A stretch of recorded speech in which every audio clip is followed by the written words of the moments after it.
In the 13th century, a new power rose from the windswept steppes of Mongolia, a force so swift, so disciplined, and so relentless that it reshaped the world. From the conquests of Genghis Khan to the reign of his grandson Kublai Khan, the Mongols built the largest land empire in human history. And at its heart stood the Yuan Dynasty, the first foreign ruled dynasty to govern all of China. This was not merely a period of conquest. It was an age of transformation, when Asia, the Middle East, and Europe became more connected than ever before. Traders, scholars, and travelers crossed vast distances along the Silk Road. New technologies, ideas, religions, and cultures flowed into China, making the Yuan era one of the most globalized periods of the ancient world. From the rise of the Mongol war machine to the glittering courts of Khan Balik, from Marco Polo's accounts to revolutionary advances in trade and governance, the Yuan dynasty stands as a turning point, a moment when the world became smaller, faster, and more interconnected. This is the story of empire on a global scale, and the dynasty that changed China forever, the Mongol conquest of China. Imagine a world on the brink of collapse, cities burning on the horizon, kingdoms falling one by one, and a storm rising from the vast grasslands of the north. This storm had a name: the Mongol Empire. By the early 13th century, Genghis Khan had already unified the warring tribes of Mongolia and transformed them into one of the most efficient war machines in human history. Their speed, discipline, and psychological warfare shattered armies long before the actual battle began. But there was one frontier that stood before the Mongols like a towering mountain. China, then divided between the Jin dynasty in the north and the Song dynasty in the south. The Mongols struck first at the Jin. Their cavalry swept across Manchuria and northern China with overwhelming force. City walls that had stood for centuries crumbled under Mongol siege engines. Town after town fell until the Jin dynasty collapsed entirely. Its capital burned, its rulers dead or scattered. But conquering northern China was only the beginning. The true challenge lay in the south, where the Song dynasty possessed advanced fortifications, gunpowder weapons, and enormous economic resources. The Song believed geography would save them. The Yangtze River, towering mountains, and fertile farmlands seemed impossible for nomadic horsemen to cross. They were wrong. Under Genghis Khan's successors, especially Kublai Khan, a leader with a vision far greater than conquest, the Mongols adapted. They built fleets, mastered siegecraft, recruited Chinese engineers, and slowly tightened the noose around the Song heartland. The war lasted decades, draining both sides, but one by one, the strongest Song fortresses fell. In 1279, at the Battle of Yamen, the last Song forces were surrounded. As Mongol ships closed in, the young Song emperor, just a child, was carried into the ocean by his loyal minister in a final act of defiance. With that, the Mongol conquest of China was complete. For the first time in history, all of China was unified under foreign rule. But the story was far from over. The question now was, could a steppe empire truly rule the greatest agrarian civilization on Earth? That answer would give birth to the Yuan dynasty and reshape East Asia forever. Kublai Khan, the Mongol emperor of China. When people imagine a Mongol ruler, they often picture a fierce horse archer charging into battle. But Kublai Khan was different, far more complex, far more ambitious. He wasn't just a conqueror, he wanted to become something no Mongol had ever dreamed of, the Emperor of China. Born into the house of Genghis Khan, Kublai grew up with the spirit of the steppe, but a mind drawn to civilization. He studied Chinese classics, welcomed scholars of every culture, and believed that ruling China required more than military power. It required legitimacy. It required understanding the world's most sophisticated empire from the inside. When the Mongol royal family fractured after Mongol Khan's death, Kublai made his move. In 1260, he claimed the title of Great Khan, and civil war tore the empire in two, while other Mongol princes fought to preserve the old steppe order. Kublai was building something entirely new. He chose a capital, not a camp, the city we now know as Beijing. He adopted Chinese administrative systems, preserved Confucian institutions, and presented himself not as a foreign conqueror, but as the rightful son of heaven. Yet he never abandoned his roots. Mongol nobles still held power. The army remained dominated by steppe warriors, and the empire preserved its multicultural, open-border identity. Kublai's reign was a paradox, brutal in conquest but surprisingly tolerant in governance. He welcomed Persian astronomers, Tibetan monks, Central Asian merchants, and European travelers like Marco Polo, who later described the Yuan court as the most magnificent civilization he had ever seen. But behind the splendor, there were challenges. Managing a vast empire of farmers, merchants, nomads, and dozens of ethnic groups pushed the Mongol system to its limits. Famines, natural disasters, and rebellions simmered beneath the surface. Even so, Kublai's rule marked the height of Mongol power, not on horseback, but on the throne. By the time he died in 1294, Kublai Khan had transformed the Mongol legacy forever. He was no longer just a descendant of Genghis Khan. He had become the first foreign emperor to rule all of China, a man who bridged the steppe and the Middle Kingdom, reshaping Asian history for generations. And now that the emperor was dead, the question loomed: could the empire he built survive without him? A daily life under the Yuan Dynasty. What was it actually like to live in China under Mongol rule? The answer depends on who you were, because life in the Yuan Dynasty was unlike any other period in Chinese history. The Mongols reorganized society into a strict hierarchy. At the top were the Mongols themselves, elite, privileged, exempt from many taxes, and free to serve in the military or administration. Below them were the Simu people, Central Asians, Persians, Turks, and other foreigners who came with the empire, often serving as skilled officials, traders, and astronomers. Then came the northern Chinese, long under Mongol control, and finally the southern Chinese, considered the least trusted because they had resisted the Mongol conquest the longest. This hierarchy shaped everything: your job, your taxes, even your chances in court. For many in China, the Yuan Dynasty was a time of inequality, but it was also a time of unprecedented cultural mixing. Walk through the markets of Dadu, modern Beijing, and you'd hear a dozen languages. Mongol guards patrolled the streets. Persian astronomers studied the stars from imperial observatories. Muslim merchants sold spices and glassware never seen before in Chinese cities. Tibetan monks debated philosophy with Confucian scholars. It was a world pulled together by the Silk Road and ruled from a multicultural capital, unlike any other in the world. Daily life also changed in practical ways. Farmers faced heavy taxes but benefited from new crops brought from the West, like sorghum and improved wheat varieties. Paper money became widespread, making large-scale trade far easier, though inflation would later become a serious problem.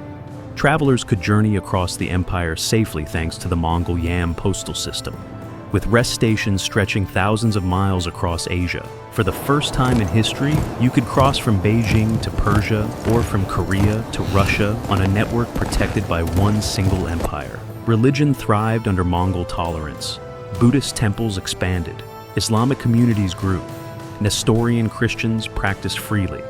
And Confucian scholars, though politically weakened, continued to teach the classics. In the countryside, peasants lived difficult lives, struggling against floods, famines, and the demands of Mongol officials. But in the cities, merchants prospered as trade boomed. China became one of the most connected economies on Earth, plugged into networks stretching from Europe to the Middle East to India. Daily life in the Yuan Dynasty was a world of contradictions. Rigid hierarchy, but global openness, hardship for many, but opportunity for some.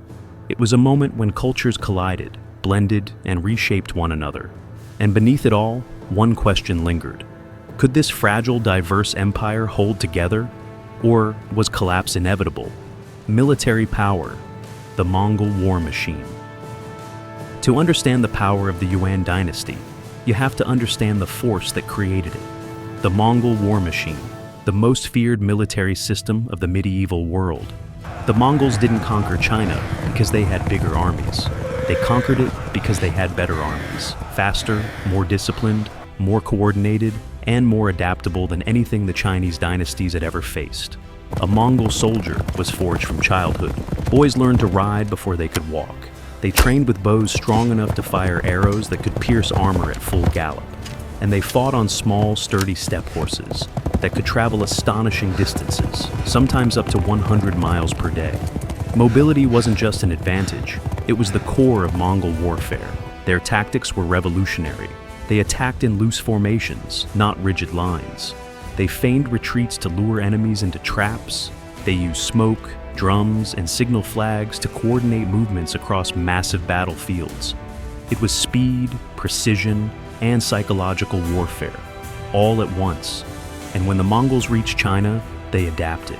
They adopted Chinese engineers, siege weapons, catapults, gunpowder bombs, and naval fleets. The same empire that once ruled from horseback now commanded warships, trebuchets, and gunpowder firepower. This fusion of steppe mobility and Chinese technology created an army unlike any in world history. Under Kublai Khan, the Yuan military expanded beyond traditional borders. They subdued Korea, advanced into Southeast Asia, and even launched 2 massive invasions of Japan. Typhoons, later known as the kamikaze or divine winds, saved Japan from Mongol conquest. But the attempted invasions demonstrated the global scale of the Mongol military vision. For people living under the Yuan Dynasty, the army was both protector and threat. It safeguarded trade routes stretching from Beijing to Persia. It kept peace along the Silk Road and defended caravans from bandits. But it also consumed enormous resources, taxes, manpower, and logistics, placing heavy burdens on Chinese farmers and craftsmen. The Mongol war machine was not just a fighting force. It was the backbone of the empire, the engine that held together one of the largest land empires in world history. Yet, as time passed, the warriors who once lived for the saddle began to settle in cities, lose discipline, and abandon their nomadic toughness. The war machine that built the Yuan would eventually become the weakness that helped bring it down. Economy, trade, and the global Silk Road. When the Yuan dynasty came to power, China didn't just become another empire. It became the beating heart of a global economic network that stretched farther than anything the world had seen since ancient Rome. Under Mongol rule, a vast single empire connected East Asia, Central Asia, the Middle East, and parts of Europe. For the first time, merchants could travel thousands of miles, from Venice to Beijing, under one unified system of laws, checkpoints, and military protection. This era wasn't just China's trading age, it was the birth of globalization. At the center of it all was the Silk Road, reborn under the Pax Mongolica, the Mongol Peace.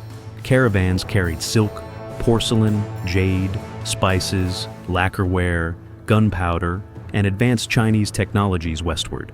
In return came silver, precious stones, glassware, carpets, medicines, and ideas from Persia, India, Arabia, and Europe. Paper money, first invented during earlier Chinese dynasties, became more widely used under the Yuan, making long-distance trade smoother and more efficient. For the first time, an empire tried to run its entire economy on printed currency. It wasn't perfect, but it was revolutionary. Cities like Khanbalik, today's Beijing, Chengdu, and Hangzhou became booming commercial hubs. Markets overflowed with goods from half the world.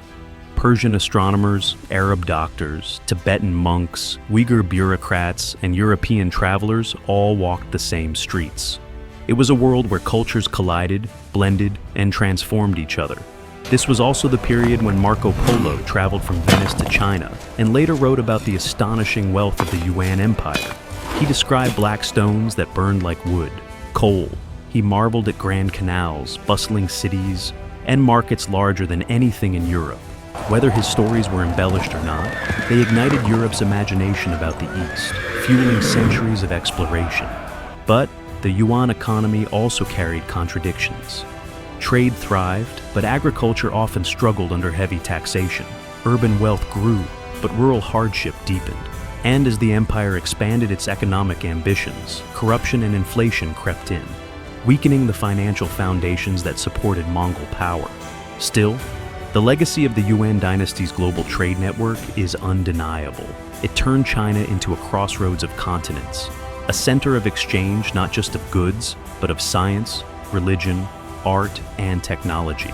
The Silk Road during the Yuan wasn't merely a route, it was the world's first great international highway, and its influence would echo long after the dynasty itself disappeared.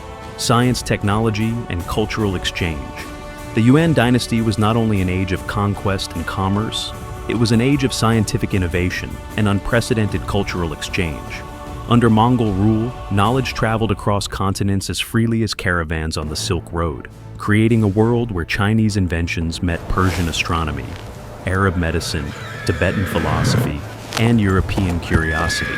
The Mongols were unusual rulers. Instead of destroying foreign knowledge, they collected it, preserved it, and moved it across the empire.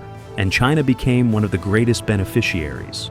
In the Yuan capital, Kublai Khan gathered scholars from Persia, Central Asia, Tibet, and China into royal academies.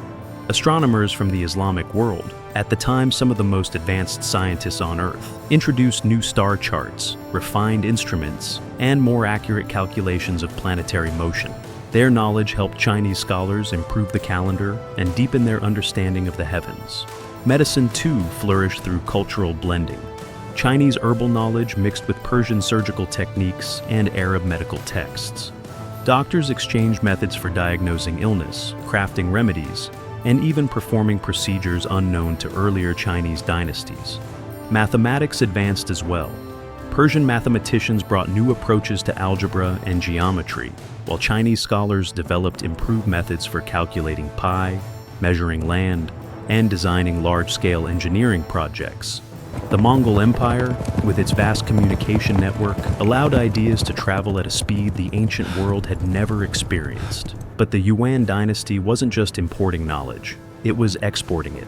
Gunpowder, printing techniques, navigational tools, and Chinese engineering spread westward, influencing the Islamic world and, eventually, Europe. These exchanges would later help shape the Renaissance and the scientific revolutions that transformed the modern world. The arts also reached a new level of cultural fusion. Persian motifs blended with Chinese brushwork. Central Asian musicians played in the Yuan court. New fabrics, dyes, and artistic styles entered China, while Chinese ceramics and paintings traveled across continents. And at the philosophical level, the empire became a crossroads of belief systems. Buddhism, Taoism, Confucianism, Islam, Nestorian Christianity, and even near-forgotten religions like Manichaeism all existed side by side, each influencing the others in subtle ways. The Yuan dynasty may have ruled for less than a century, but its scientific and cultural legacy is enormous. It created a world where knowledge was not owned by one people or one empire, but shared, traded, and transformed across thousands of miles. In this way, the Yuan era stands as one of history's greatest experiments in global intellectual exchange. An experiment whose impact still echoes in the technologies, sciences, and cultural connections of our world today. Decline, rebellion, and the fall of the Yuan dynasty. The fall of the Yuan dynasty was not sudden.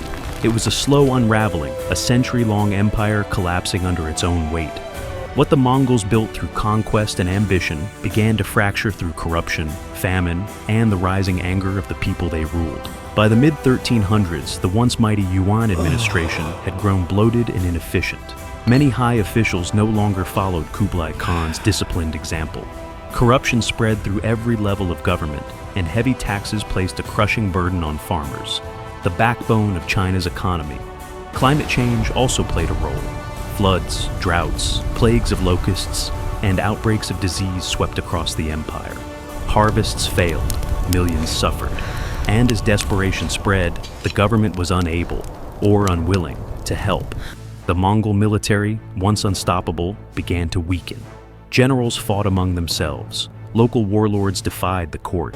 The famous postal relay network, the arteries of the empire, fell into disrepair, slowing communication and undermining control. At the same time, ethnic tensions deepened.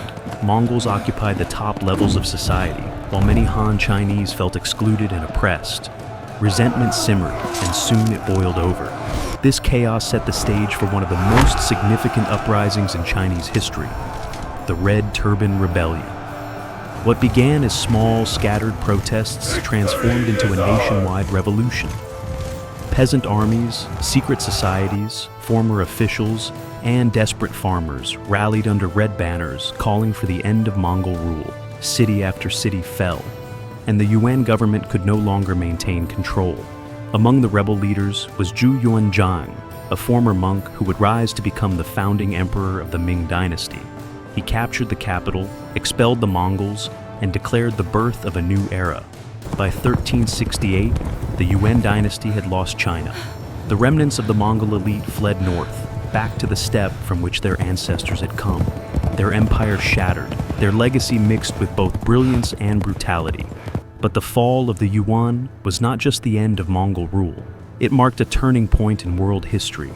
The empire that once connected continents fractured, paving the way for new states, new powers, and new global dynamics. The Mongols left behind roads, bridges, knowledge, and a transformed Silk Road.